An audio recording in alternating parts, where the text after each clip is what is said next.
Hello. सो हम लोग pandas के नेक्स्ट वीडियो पे आ गए हैं। पहले वीडियो में हमने पांडाज में कैसे फाइल को हम इंपोर्ट करते हैं इसके बारे में हम लोगों ने सीखा था। इस वीडियो में भी हम फाइल से ही कुछ वर्क करेंगे, मल्टीपल टाइप्स के वर्क करेंगे, जैसे कि किसी भी फाइल से हम डेटा को कैसे क्लीन करते हैं, उससे डिफरेंट टाइप्स के अगर आपके पास प्रॉब्लम्स हैं तो उस प्रॉब्लम्स को कैसे हम सॉल्व आउट करेंगे। पिछले वीडियो में अगर आपको कोई भी प्रॉब्लम है तो आप उसको कमेंट सेक्शन में डालिए, हम उसके बारे में जो भी प्रॉब्लम है उसको हम सॉल्व करेंगे। So now first of all what we do, always for the pandas we can import the pandas library. Pandas library को हमने इंपोर्ट कर लिया और इंपोर्ट करने के बाद सबसे पहला काम हम करने जा रहे हैं, एक डेटा को हम लोड करते हैं। एक मेरे पास CSV फाइल है, comma separated file. Comma separated file क्यों लेते हैं, आप एक्सेल को भी चूज कर सकते हो। हमने लास्ट वीडियो में भी बात किया था कि किसी भी टाइप ऑफ द डेटा को हम यूज कर सकते हैं, बट नॉर्मली हम CSV को यूज करते हैं।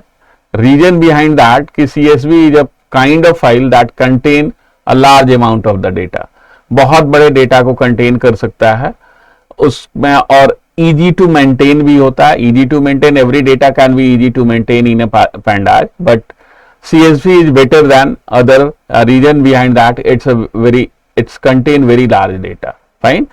तो हमने एक डेटा nba.csv जिसको कि कागल से हमने डाउनलोड किया है और उस डेटा को पहले हम लोड कर रहे हैं और उसको लोड हमने किया, data is equal to pd.read csv, nba को हमने लोड कर लिया। नाउ डेटा जो है वो आपके पास आया या नहीं आया, इसको भी हम पहले चेक कर लेते हैं। ऑलवेज आपको चेक कर लेना चाहिए कि जो आपने कोड लिखा है वो कोड एग्जीक्यूट हुआ या नहीं हुआ, और हुआ तो डेटा आपके पास आया या नहीं। डेटा को अगर हम देखना चाहते हैं तो हेड हमारे पास मेथड है। हेड क्या करता है, टॉप 5 रिकॉर्ड को शो करता है। नाउ टॉप 5 रिकॉर्ड आपके पास आ चुके हैं। अब इस डेटा में से हमें क्या करना है, जो डेटा मेरे पास आया उस डेटा को हम क्लीन करना चाहते हैं। क्लीन करने के लिए यहां पे कॉलेज के नेम दिए हुए हैं, फाइन। और इस कॉलेज में देखिए 5th रिकॉर्ड ही है जो NaN इट मींस कि there is no college name specify, college का नेम नहीं स्पेसिफाई किया है। हम क्या चाहते हैं कि ये जो NaN है उसके जगह पे फिल हो जाए नो कॉलेज, कॉलेज का नेम या नो नेम सप्लाइड, कुछ भी आप यहां पे फिल कर सकते हो। सो कैसे हम फिल करेंगे, तो उसके लिए हमको लिखना होता है डेटा। अगर आप केवल उस कॉलम के डेटा को रीड करना चाहते हैं तो हम यहां लिखेंगे कॉलेज। पहले हम इसको प्रिंट करके दिखा देते हैं आपको। कॉलेज EGA स्पेलिंग मिस्टेक है, कॉलेज हमने लिखा। आप देखिए आपके पास वो सारे कॉलेज आ गए, केवल कॉलेज के नेम आए, बट कुछ कॉलेज के नेम यहाँ पे स्पेसिफाई नहीं है। वहां पे जो जब स्पेसिफाई नहीं होता है डेटा में तो पांडा जो उसको शो करता है NaN, not a number, not a value, यानी कि वो ब्लैंक है। सो हम क्या चाहते हैं कि इसके जगह पे वैल्यू फिल हो जाए। तो वैल्यू फिल करने के लिए बहुत सारे आपके पास मेथड्स हैं, डिफरेंट मेथड्स हैं। यहां जो हम वैल्यू मेथड को यूज करने जा रहे हैं उसका नाम है fill_na। fill_na यानी कि जहां भी NaN है उसके जगह पे आप कोई भी specific kind of the value को फिल कर सकते हो। तो हमने क्या लिखा, डेटा कॉलेज, कॉलेज के डेटा में fill_na, fill_na क्या करेगा, वैल्यू को फिल करेगा। fill_na एंड क्या फिल करना है, तो हमने यहां पे लिखा no college. In place true क्या कहता है कि if it's true then actual data में वैल्यू को फिल कर दे। हमने यहां पे लिखा in place equal true. Now series object have no attribute fill_na, it's a typing mistake हमने किया। अब डेटा हमारा फिल हो चुका है। आप again data dot head check करके देखिए, जो हमने 5th रिकॉर्ड पहले देखा था, 5th रिकॉर्ड जो हमारा था बॉस्टन के कॉलेज में, वहां NaN था। अब आप यहां देख सकते हो कि इन प्लेस ऑफ NaN क्या हो गया कि वैल्यू हमारा फिल हो गया। उसमें वैल्यू जो है फिल हो गया और क्या आ गया, नो कॉलेज। तो इस तरह से हम NaN जहां भी होता है उसमें किसी भी वैल्यू को फिल कर सकते हैं। बट और भी काफी सारे तरीके हैं जिसके थ्रू हम इसको यूज कर सकते हैं। अब सेम हम इसी को अगेन हमने क्या किया, डेटा को दोबारा रीड किया, data pd dot read CSV nba dot CSV nba dot CSV को हमने फिर से रीड किया। और नाउ रीड करने के बाद हम क्या चाहते हैं, NA वैल्यू को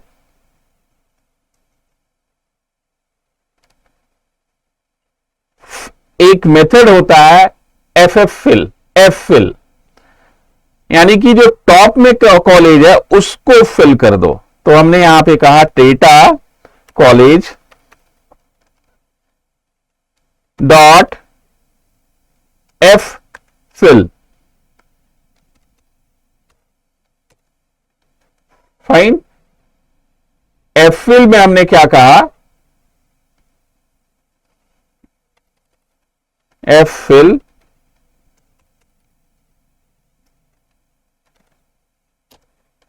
अब यहां आप देखिए,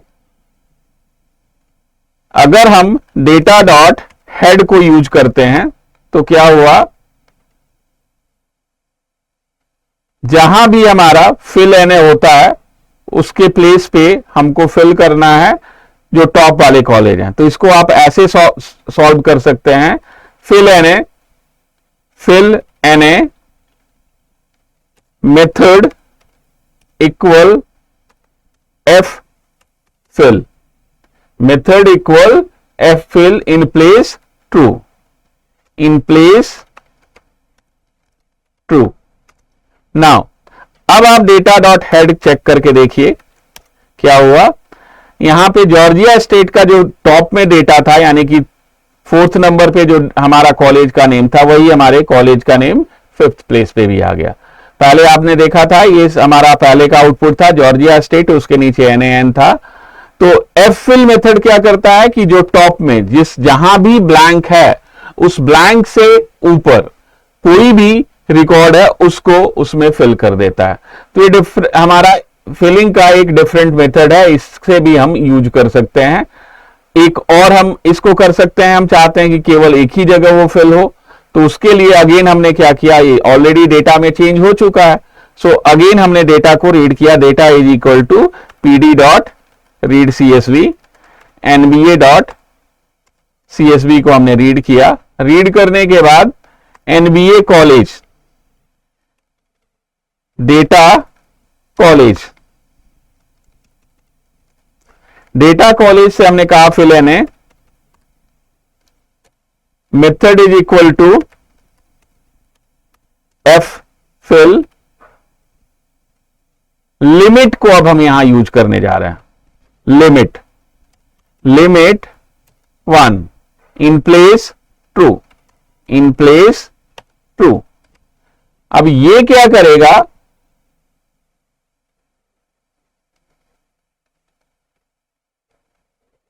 यहां देखिए हमने किया डेटा डॉट हेड, हमने चेक किया डेटा डॉट हेड को हमने चेक किया आफ्टर फिलिंग।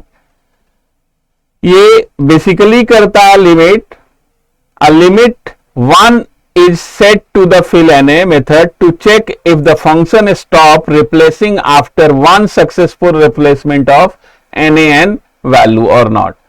एक बार जब वो फिल हो जाता है तो उसके बाद उसको स्टॉप कर देता है। तो इस तरह से हम फिल मेथड को डिफरेंट तरीके से यूज कर सकते हैं वैल्यू को रिप्लेस करने के लिए। अगेन अब कुछ और एक डिफरेंट डेटा को हम लोड कर लेते हैं। हमने कहा data is equal to pd dot read CSV, और इस बार हमने आयरिस डेटा को लोड किया। Iris is a data set which are predefined, even आपके पाइथन के अंदर ऑलरेडी ये इनबिल्ट डेटा भी है डेटा सेट के अंदर, उसको भी हम रीड कर सकते हैं, बट हम आउटसाइड से रीड कर रहे हैं। इस डेटा में आयरिस के अंदर अगर हम हेड देखते हैं तो हमारे 5 कॉलम्स हैं, 5 कॉलम्स के वैल्यू आ जाते हैं। ये अब हमको क्या करना है, केवल यहां से 2 मेथड को हम यूज करके दिखा रहे हैं। पहला हमारा iLock और दूसरा है लॉक। आईलॉग क्या कहता है? Index location.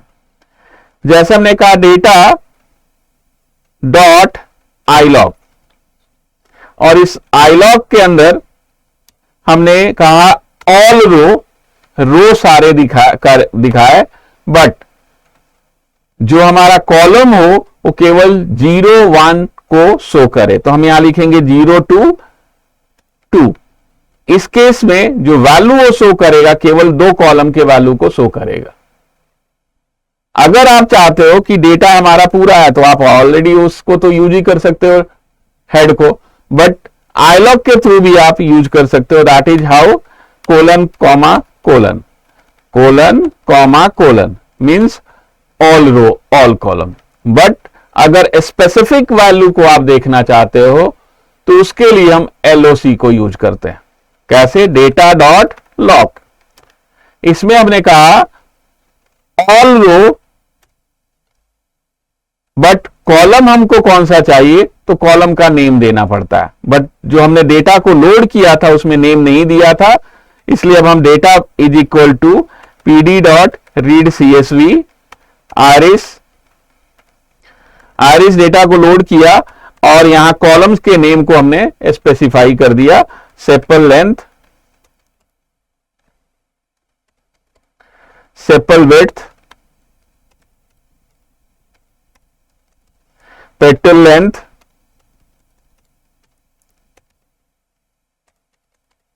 Petal width and fifth column जो है वो हमारा classes, petal width and classes. Ice के अंदर जो डेटा है मेरे पास, उसमें मेनली हमारे पास जो डेटा है वो 5 कॉलम्स हैं और उन 5 कॉलम्स में PD dot read. Now iris CSV names